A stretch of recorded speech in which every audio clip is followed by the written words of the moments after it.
Hello and welcome to Mechlen 360. In this video, I want to solve a problem with you to illustrate the concept of resolution of forces. So let's read the problem together and solve it. Alright, so determine the magnitude and then the direction measured counterclockwise from the positive x-axis of the resultant force of the three forces acting on the ring at A. So that is A for you.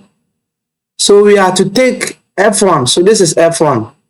Take this force, which is F1, as 500, and theta, this angle right here, we should take it as 20 degrees. All right. So how do I solve this problem? The first thing to do in order to solve this problem is to come up with a convention. What is the convention? The convention is that I will do X here and then I will do Y here. What this means is that every force in this direction is positive and every force in this direction along the Y is also going to be positive. If there is a force which will go wayward apart from this direction, we will assign it as negative. Alright, so this is what I want to do. So let's look at the summation of the forces in the x direction. Every force in this direction is going to be positive. So first of all, let me start with the 400 Newton force.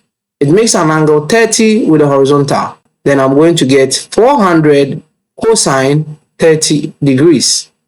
Alright. But then you see, with the 400 Newton force, the direction of the force is actually here. The x component will come here. And then the y component will go up. And so that is why it's positive.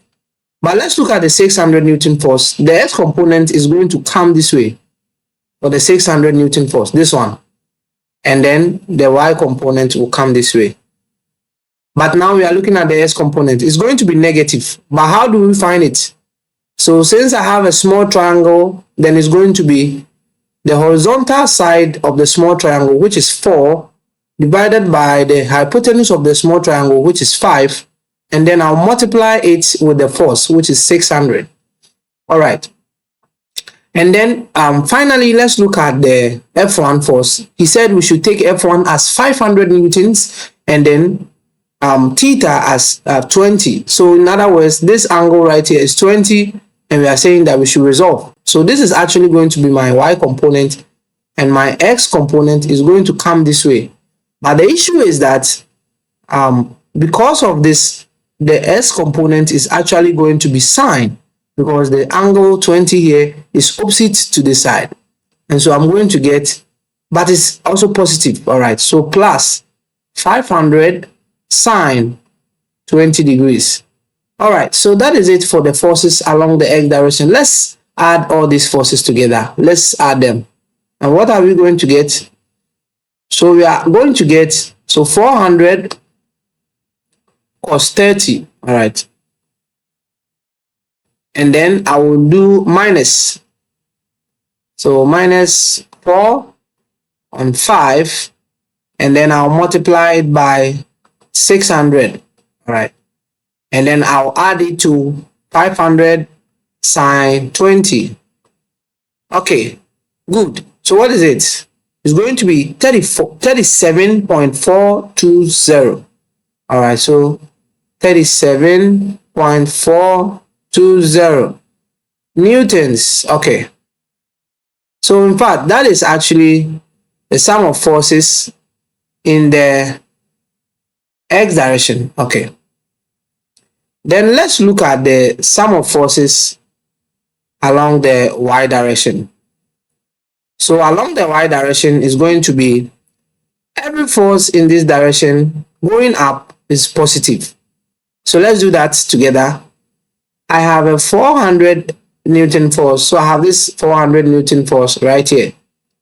Okay. So the y component is going up in that direction. And so it's going to be 400 sine 30 degrees. All right. And then with respect to the 600 Newton guy, so this with respect to this guy right here, 600, it is going up, and so it's going to be positive.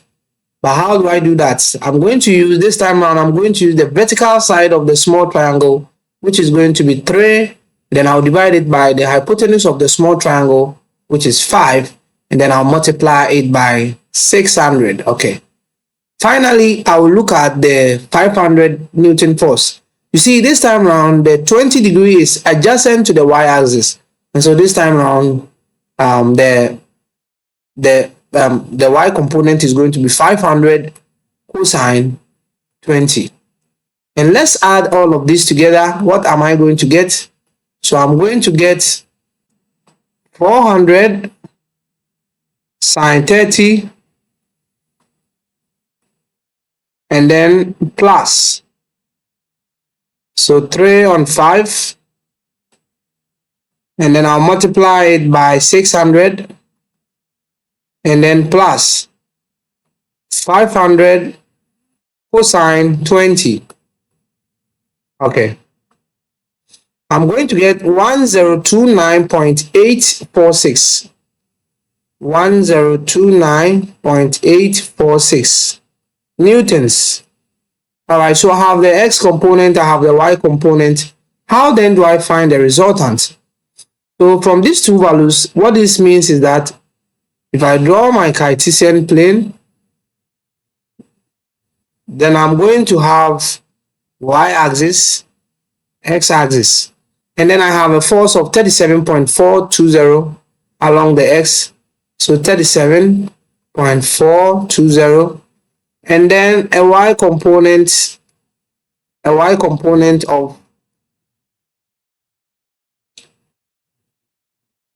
1029.846. So the resultant is going to be this.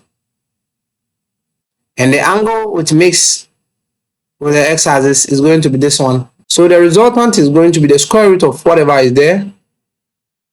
Alright, so it's going to be the square root of 37.420 squared plus 1029.846 squared. And what is that?